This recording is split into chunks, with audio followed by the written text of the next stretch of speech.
Welcome back to Random Quest New Horizons. I'm Day Darling. I shall we see what's going on our lovely island of Fawnhollow today, where we do have a conversation topic for today because I have finished recording Ori and the Will of Wisps. I beat the game just earlier today in my earlier recording, and what a fun game it was. So I suppose if you haven't finished watching that, or if you want to play it yourself, etc., you probably can tell from the title, I'm probably going to be talking about it a little bit. So there will be spoilers, but I will tell you when there are major spoilers. I actually don't really think I have many thoughts about Ori and the Will of Wisps compared to a lot of other games that I usually play and usually have thoughts about, which I don't know if you can see that necessarily is a good or bad thing, but we'll get into that.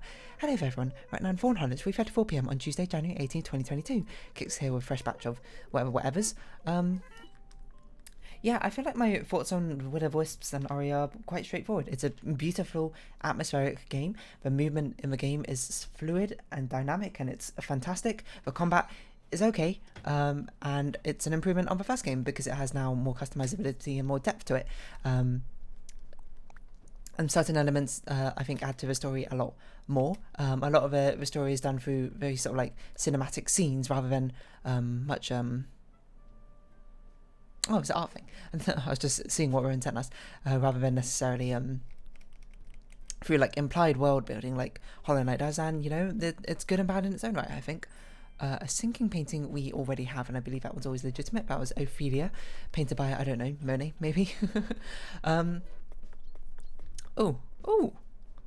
what's this? A birthday, January 26th belongs to Vivian's birthday. Okay, we'll have to certainly remember that. Yeah. So what was I going to say about it? Yeah, it's just a fun game. I think Ori's... Oh, and the soundtrack, phenomenal. I think that basically sort of sums it up. If you play the first game and you like the first game, you'll probably like the second game. It's basically the first game but improved, is probably how I'd put it. It builds upon it. There's more customizability. I can't remember if there were quests in the first one, and I kind of forget. There's more movement options and that sort of thing. The characters there's more characters. But there's actually like dialogue, I suppose, now, which I can't remember if it was in the first game. I will say my memory of the first game is a little bit shaky because I haven't really... I mean, it came out in like 2015 or something, so I mean that was like 7 years ago I played it. But yeah, it's just a fun game. It's, you know, the story's nice. It's not like I don't want to put like... Because the way I was going to phrase it was like it's not like a particular story which like is going to like stick on my mind for huge amounts of time, because that makes it sound like it's bad. It's not a bad story by any means of imagination. It's just sort of like it's rather straightforward, I suppose.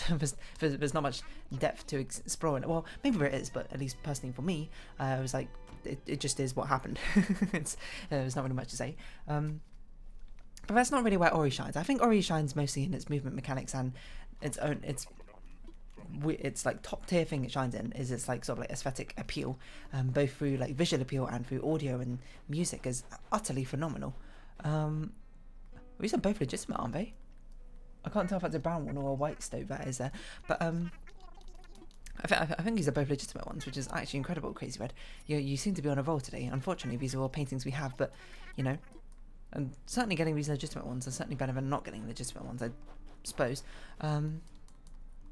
Yeah, Ori really shines through its artistic direction. Like it's a thing. Like when I played the first Ori, I played Ori and the Blind Forest. I was like, this is perhaps one of the most beautiful games I've ever seen. And it's not even like its graphics are like super high fidelity. It's not like it was the Quantic Dream sort of game. You know, like what's it called? Yeah, you know that one, Detroit Becoming Human or anything. It's not like I'm like, whoa, this is like lifelike graphics or anything. It's very stylish. Well, not very stylistic.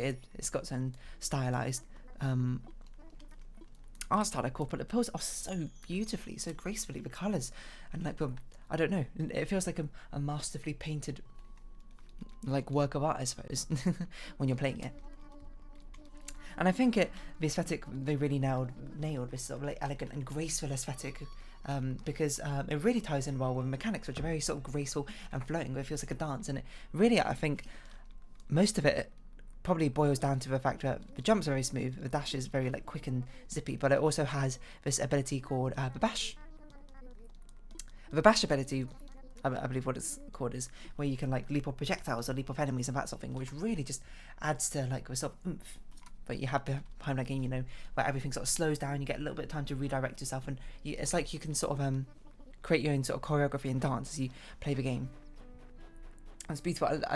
It is perhaps one of my favourite games to move around in, even more so than perhaps even Celeste, which is crazy because Celeste is also very good and very fun and very zippy. It's like nice in a different way, because while Hollow Knight and Celeste are very sort of like zippy, very sort of like snappy, you feel like in total control. Ori, it feels a bit more loose in that sort of sense, but it allows you to be a bit more graceful and artistic, I suppose, in certain ways, which might sound a bit stupid when you talk about like jumping in a video game. When I guess it is kind of stupid and perhaps it's a bit too uppity and a bit snooty of how I'm going about this, but it's just really fun. It's a bit indescribable how playing it feels like such a choreography dance, is what I'd say. It's not. I don't have. The game is not without its shortcomings. I think. I don't think it's a perfect 10 out of 10. It's probably in the 9s, high 8s or something. It's kind of dependent exactly on how much of the gameplay resonates with you. And Metroidvanias are okay. For me, I'm not like, wow, this is fantastic. This directly appeals to me. I do tend to prefer story and puzzle games, of course, mechanically, but Ori I'm willing to give exception because of how well it controls. I will say combat. I can't remember what combat was particularly like in the first Ori. It might have been along a similar sort of lines like this, but it was like I think the weakest point of the game. A lot of the combat. It's strange because the whole game of movement and like platforming feels like a dance. It feels like a choreography, but when you get to combat, it feels very ungraceful a lot of the time. I feel like I'm not really dancing around the enemy. I think this could have been remedied if the dash gave you invulnerability, I suppose, by dashing through things. And maybe it does, I just never really noticed it. Because can you imagine it just sort of like dashing over the place, sort of like gracefully darting in and around the enemies, like that, landing hits here and there, like in the sort of like ballet, I suppose, of battle. But it feels a lot like more stiff, and perhaps that's just more my fault for the way I was trying to play it necessarily. Perhaps I was trying to lean too hard into a different playstyle than what the game particularly wanted from me, which is fine enough.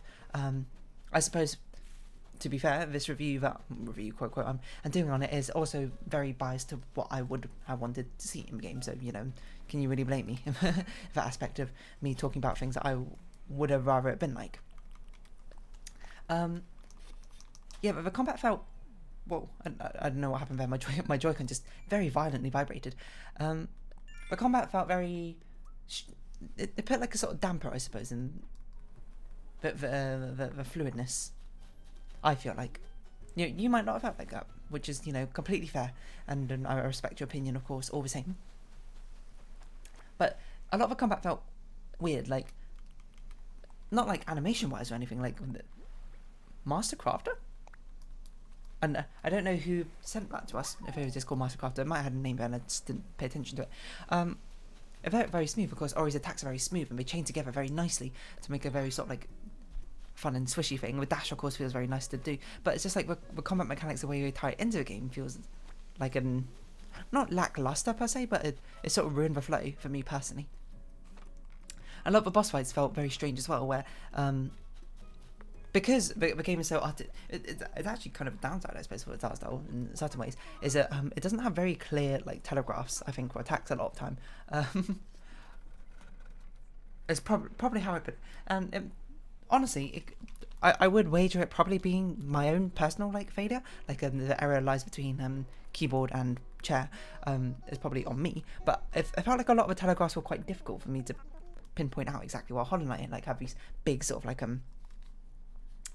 anticipation things, and like Cuphead does it as well. Even if you don't necessarily know what attack means the first time around, you have it's very clear to see exactly where attacks are going a lot of the times. Like, and you think of like Radiance's attacks, very clear, straightforward lines, but still having a nice sort of elegance to it in its own right. But the ones in Ori felt very ambiguous.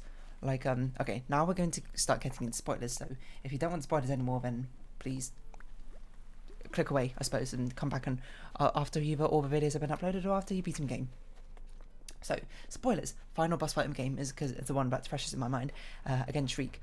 I did it. It felt okay.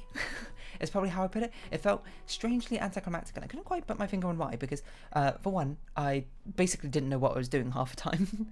And not in the sense that I didn't understand like the game mechanics or anything like that. I had a rather good grip, but it wasn't particularly clear to me when I was meant to be attacking Shriek and when I wasn't. The game also has a thing where they give you just a ridiculous amount of health and energy and soul, or what's it called? Is it called energy? I can't remember. The mana equivalent, I suppose. So health and mana, it goes up to a crazy amount. In the first game, I think it only went up to like 10 or something. Might be misremembering now. This game, it goes up to 25 of each. And to be fair, some attacks do triple damage, but some attacks still only do 1 damage. So it basically means you have a ridiculously high health bar and mana pool to work with, which is, in my opinion, a little bit too forgiving. And now you might say, hey, that's kind of on you for collecting all of the collectibles beforehand, which is like, fair enough, okay, you know, but I didn't think it would be quite that forgiving. And I'm not sure how I meant to know that beforehand, if I wanted to challenge myself necessarily to go in with less health and mana things. But I like collecting things, so that's kind of why I went around collecting things first before the actual boss fight, because you know, when the boss happens, that kind of feels like a good ending point for me for the game. Yeah, it's incredibly forgiving a lot of the time. Like, I actually, spoilers for my own playthrough, I suppose, I beat the boss first try and I didn't even like fully comprehend what I was doing. And I think part of it is also because they introduced like this sort of like badge system where you got in the game to we need to customize like our tools. I think at some point they might break somewhat soon if we're not careful. And it might have just been the exact combination I had was crazy strong. I don't particularly know, but it felt weird because a lot of the times during that actual Shriek boss fight, and it happened during Quadlocks as well, I wasn't entirely sure when I was meant to be attacking. It seemed like it was all the time, but a lot of the times, sometimes the boss might just like sort of fly up and away from me, or when I thought it was a good time to attack, but I don't know. So it kind of just led, where are you going, fish? To a gameplay pattern of me sort of just like charging head first, like no sort of like planning behind what I'm doing, because for one, because I have such a huge health bar, I didn't really get punished for just sort of like really recklessly charging in and attacking with all my might. And also yeah, I basically leapt at every opportunity to try and attack because I didn't know exactly when the windows were, and a lot of the attacks were kind of difficult to dodge a lot of the time. You know, some of them were like well choreographed, like laser. Once I saw it the first time, I understood what I had to do every other time. But one of them is like, I understood what was going on, but it's just like kind of hard to dodge because they have a lot of abilities for you to juggle in the game. And one of them is one where a Shriek just like dives across the screen, and you have to like jump over it, which I'm not sure how you do without triple jump or without using the dash ability, which is a bit weird because you only have 3 abilities available at one time, and there's not really much of an indication that you're forced to use one ability necessarily. So I often, you know, I had my auto attack on one ability, I'd have a heal on another ability, and my final ability would be dependent. Like if I was platforming, I'd use the dash ability, and if I was in combat, I would use the sentry ability. But it was an attack where I was like, I don't know how to dodge this without the dash ability. So it made me wonder, because to be fair, you can pause a game and switch your abilities in mid-combat. It is reasonably quick. It's like a sort of quick swap menu, I suppose is how I'd put it. But it still felt a bit strange to me because I was a bit like, am I meant to, like, as soon as I see that attack coming, quickly switch out one of my abilities for the dash, triple jump upwards and dash upwards to dodge this ability? And also, the way that they telegraph the ability is they have like these black tendrils of smoke, I suppose, poking in from the side. But it's already quite a noisy background. The boss fight, I think, there's already a lot going on. It's quite hard to pick that the black sort of swirling mist out. While very thematic and looks gorgeous. Don't get me wrong, it looks utterly gorgeous. It was quite difficult to pick out the attack. So a lot of the times I saw it and I don't know why, I just fished up there. I couldn't quite like react into it in time. But it was also like, you know, the game's quite forgiving combat-wise. You might say you played on normal. Maybe that's why. I mean, like, I don't know how hard a game is, so I would default to what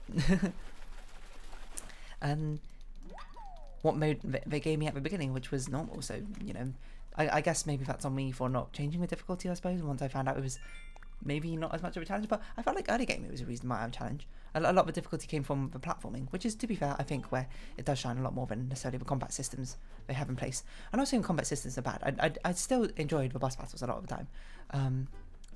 Some of them, especially ones which played around with mechanics. There's one but I did in the last level as well, where you fight like this laser thing, where the way you beat it is basically reflecting its own bullets back in itself, taking advantage of the movement patterns you have in the game. I thought that was a lot of fun, personally. Even if it wasn't just like sort of stand there, beat them up, typical sort of boss combat, which, you know, is fun in its own right, certainly, but this one was also quite fun, I thought. I'm trying to think what other boss fights were. There's one against Quadlock. I think that one also, I basically just spammed the sentry over and over again because I couldn't figure out when I was meant to be attacking Quadlock or when the attacks would happen a lot of the time. It's just, I don't know if perhaps the game just the way the game telegraphed its like attacks and things, maybe that just didn't mesh with me as much as like other games. How like in Hollow Knight it feels a lot more clear to me, and perhaps it just sort of like I kept drawing the wrong conclusions, which is fair enough. It's not. I'm not going to say that's something which everyone runs into, but sort of just the thing that I personally ran into where I was just like I'm feeling rather confused with these attacks. I don't quite know exactly when my sort of windows of opportunity are. Yeah, and I suppose a lot of it's also just to do with my own playstyle, sort of being like I want to sort of like dash around my enemy and like weaving attacks here and there, but you know, dashing into him just sort of just damages me, so it feels a little bit ungraceful that way. It is a sort of thing where you sort of could be like, hey, why didn't you adapt your attack strategy? And you know, that's fair enough, but you know, I also do want to try and put my own spin on it that way, because that feels like a lot more smooth, a lot more fun, this sort of combat. And I feel like it should have worked, but I don't know, it felt a little bit stiff at times. Yeah, and there was also the beginning part of the final boss battle with Shriek where I was like, I don't know if I'm doing damage or Shriek's healing. The health bar is very, very tiny at the top actually, so it's kind of difficult to see. It might have even be better. I'll be honest, the game might have been better without a health bar on the boss fights. It might have been like, of course, less clarity that way, but it certainly would make it feel much more cinematic, I think, which is definitely the sort of vibe that Ori's going for. I don't know. They might have tested it and decided that was a bad idea, or they got like bad feedback from that sort of thing. Maybe it like exasperated the problem even more, which is fair enough. I don't really know. These are just sort of my like postulations about Oh, isn't it? You can't take trash. I think about what might have been a cool idea, but it would take those battles and make them feel less like a combat in a video game and more like a cinematic scene. A cinematic, a cutscene, I suppose, which could be fun. I don't know necessarily if that's true, but I would certainly like to see that. There's other things like, let me think. Exploration was nice. It felt quite surprisingly linear a lot of the time, I'll be honest, because you had to do things in a certain order. Like I remember one of the earlier ones, I did go to like the sand levels. I explored all the way to the sand level. I'm like, all right, getting ready for like a final boss or that sort of thing. And get like a final encounter, get the wisp, but then I get to the door and it's like, oh, you can't get in here until you get 3 other wisps. But there's nothing like really indicating beforehand that this is not where I should be necessarily. And I think this is a sort of thing which varies from person to person. Some people will be like, oh, I just like having the experience of being able to explore for the beaten path, even if it's not quite the correct direction. But it felt like to me, it was like, oh, you know, I kind of like exploring any environment, but I would have much preferred exploring in the right direction first. First hand, I suppose. But I don't know, that was sort of like a your mileage may vary sort of thing. It felt a bit weird, like I was getting so ready for like a climactic final boss fight and then just sort of it getting cut short, being like, oh yeah, you had to come back here afterwards. It felt very disjointed in that sort of way. Which, you know, I'm not going to fault the game developers for and that thing, because like it's sort of balance of letting people explore exactly what they want, and then also you being like, things need to happen in certain orders. I'm not actually sure why the sand level had to be last that I can think of. Did it change things around the world? I can't even remember, but it was a thing in the end. One thing I will say about that, actually, I forgot about until just now, is that a lot of the boss fights are actually movement sequences, chase sequences, where you're basically like running through like changing environments from like a perceived threat of some sort. And I thought those were like the best boss fights, to be perfectly honest. They're much better than the combat systems, and probably the better way to do boss fights, because again, I think Ori's movement systems, I think Ori's platforming and that sort of thing, I think that's really its strong point and really where it shines, because it feels so graceful, and those moments felt very graceful, like sort of like a endless runner sort of game. You're doing like a dance macabre, trying to dodge all these things which are like happening very chaotically around you. It's a very big sort of like climactic build up to that sort of moment. But I think that, you know, I suppose everything I say, take it with a grain of salt, because everything I say is going to be personally biased towards what I think, and that's, you know, kind of a point of what my own opinion is, I suppose. You may not agree with me, and that's perfectly fine. Everyone's going to have different opinions in that sort of regard. But I really like those chase sequences, and I kind of wish maybe like all the boss fights were that sort of chase sequence. I'll be perfectly honest. I feel like they were in the first story, weren't they? But the combat was a lot more minimal. You had like Sane, who did like some sort of ranged like lock-on attack, like basically the sentry attack that you got in the current game. What fish is this? A dab. That's actually quite catchable. And you had like a spirit bomb. I think that was about it from what I can recall. Hold on, let me drink some water. Oh god, I just heard some water drop somewhere. I don't know where it went. Oh well.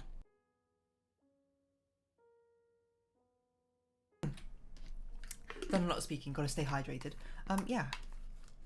It's a sort of thing where the chase sequences are really good. Like, the most memorable ones for me, especially in the first game, which I still remember to this day, is of course the Ginsu Tree. I think everyone's going to remember the Ginsu Tree with a rising water, because one, it's a very long section, and two, it's like one of the big, like, major challenges you have throughout the game. And of course, the final sequence, I believe, was a chase sequence, right? Where you go through, like, the lava world. That was awesome. And I expected, to be honest, the final boss fight, I suppose, in this game to also be a chase sequence. I was a little bit disappointed to find out a lot of it was combat. There was a chase sequence in it. It was very short though, and I suppose part of the reason is because you have so many combat options at that point. It becomes a little bit like ridiculous.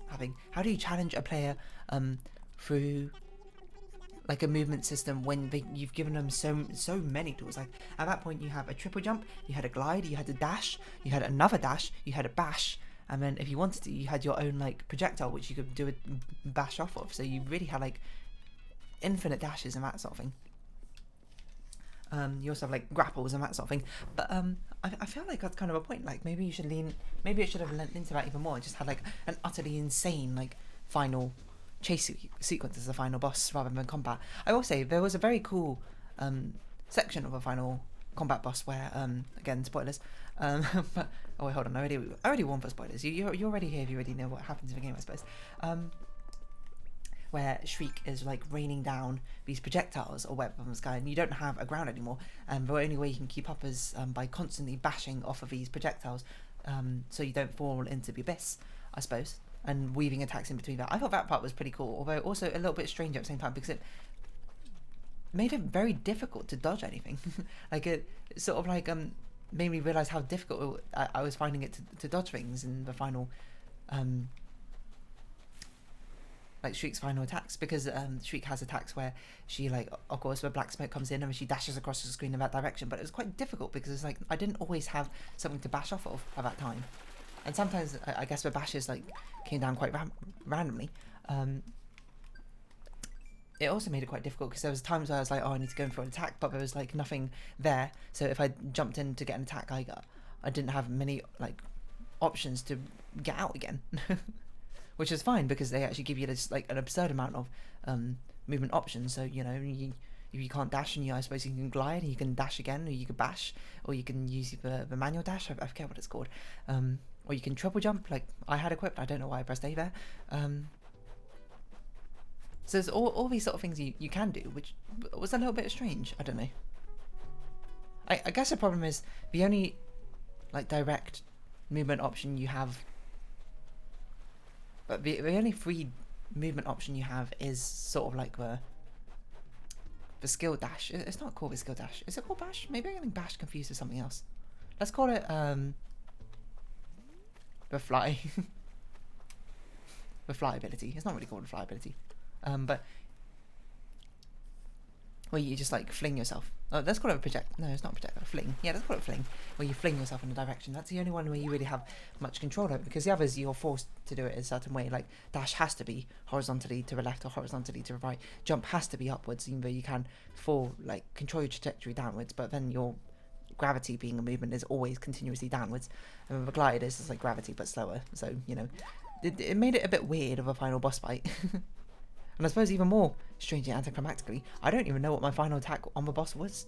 Like, the boss was like pretty low, and then it just died, and I was like, I don't even know what I did. I don't think I hit you. I think what I probably did is I think I bashed off one of the projectiles, and projectiles hit her off screen, and I was like, okay. So, I mean, you'll be able to see it when it comes up. It'll be episode 23. You'll be able to basically hear me going like, huh, what? We did it? It's all rather confusing. Like, I feel like it was a really cool concept, and it should have been cool, but I don't know why it just didn't quite work for me. I don't know what quite didn't sit right for me in the sort of final boss fights, about sort of thing, or combat things, where I was just like, I don't know. It didn't work for me, but it might have worked for you, which is, you know, why I'm not trying to dissuade you from playing Ori. I think Ori is still a beautiful game, and like, its music is phenomenal. Like, Ori is one of the few games I've actually bought the soundtrack for.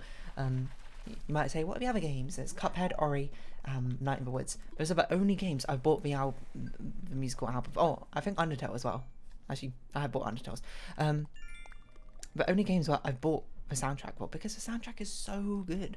It's so phenomenally good. Phenomenally good. Why wouldn't I suppose? And I'll probably buy the Will of the Wisps soundtrack as well, because the music team knocked it out of the park. Incredibly so. And aesthetically amazing. The game is beautiful to look at. Every like environment feels so distinct and different. It gives such vibes. Like we're very sort of like, of course, bubbly and free spirited. Like Luma Pool is very sort of like luminescent, glowy. You know, jellyfish and bubbles. Even like with the movement options, you have play into that very well. I mean, you've got like a rough and rugged windswept wastes. Everything's very barren and that sort of thing. It feels like there's a lot more danger, I suppose, around the places. What else is there? You got Silent Woods. How like empty and cold everything feels along there. You got like a Bowers Reach and the I forget, but icy regions. There's a ton of very interesting like movement options, and it's nice having keep the gimmicks like very localized to that one area. So it's not something like you had to keep huge amounts of like mechanics in your head all the time. Like you go to Bowers Reach and you get those plants which like try and snap at you if you hold on to them or if you use them as a platform and you stay on them for too long. They sort of appear in the windswept wastes, but under a different skin, but kind of different for different mechanics. So there is certainly a sense of detachment from them. And it helps because this game has introduced a huge amount more mechanics compared to Ori and the Blind Forest, which is good.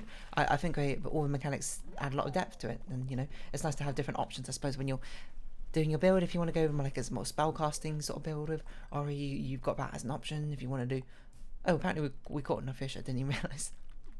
If you want to do something else, you can try something else. If you want to go like a full tank build, a full reckless build, etc., etc. You have your options, I suppose. And it's pretty cool to see that work out quite nicely. We need to talk to one other person. Let's talk to Audie, I suppose, because she's right here. Yeah. I mean, the environments are beautiful. I thought the stories was nice, and I guess we're past spoiler things now. I thought it was like, you know, cute, I suppose. You know, Ku, something bad happens to Ku, we're trying to do something to save Ku, then at the end we had to sacrifice ourselves to preserve everything. And I did like the reveal that Ori was actually the narrator this entire time, and they became the new guardian of the forest, that sort of thing. It's sad, but also not too sad in a way, I suppose. It actually feels like quite, I don't know. It's not like Ori died, despite the way it might have been like phrased or framed or in that sort of aspect. Like I didn't feel particularly sad over it. I'm like, oh, Ori's just fulfilling their new purpose, which is to become a sort of a guardian of the lands. And to be honest, it made sense. As soon as I saw it coming, I was like, oh yeah, that makes perfect sense, you know. Ori is like a guardian spirit of that sort of thing, and has a very sort of similar sounding name to a lot of these other sort of wisps that we met along the way, like Sarah and I forget what other ones are called, to be honest, but whatever. It seems only fitting. The only thing that's sad about it is that means there certainly won't be an Ori free. But apparently Moon Studios, the people who created the game, are... Oh wait, hold on, I'm not catching fish, I'm catching bugs. Are working on an action RPG, I think is next thing. And to be fair, they probably want to have a break from the world of Ori. They probably want to try and dip their toes into something new entirely. And I think Ori and the Will of the Wisps is a fantastic way to end the series with. I know the series is only two games long, but still... It's a very fun game, it's a very beautiful game. Absolutely recommend it if you certainly like Metroidvanias or interested in platformers of that sort. I think you would absolutely love to play for it. The characters are cute as well. They only have so much dialogue, so there's only so much sort of like characterization you can get from them. Like as Tok, you know, it's nice to see sort of like Lupo's like nervousness here and there. Quallock came and went, I suppose. Bauer, I don't even remember what Bauer said. I can't remember what the Gorlek dude is called. I don't know, that's not nice characters. Oh, one thing I also did really like, to start on very quickly at the end of this episode here, is they had the Wildswing Glades. It's really nice to have like a hub area in the game, I think, to continuously come back to continuously upgrade and see more and more NPCs join in, and you know, that have a sort of base of operations where you can sort of go back and recuperate after adventuring out into one direction. Awesome choice, I think, with that game. Really fit it. But yeah, I think with that, we will round this episode up here. So I guess that's kind of my thought on Will of the Wisps. I think it's quite a straightforward game, I would say. You know, it's just gorgeous. It's just a visual treat and an audio treat, and a treat to play. So I would highly recommend to play it. And if you don't want to play it, I suppose you can always watch my own Let's Play of it if you want. But anyway, we're going to round off this episode here. So if you have been watching, thank you very much. It's been Animal Crossing New Horizons. I've been Dear Darling. Likes, comments, subscription, shares are greatly appreciated. Join me, Dear Darling, Discord, follow me on Twitter down below. Hope we can see each other again. But for now, it's our farewell. So until next time, bye bye for now. Where's my mouse? Here it is.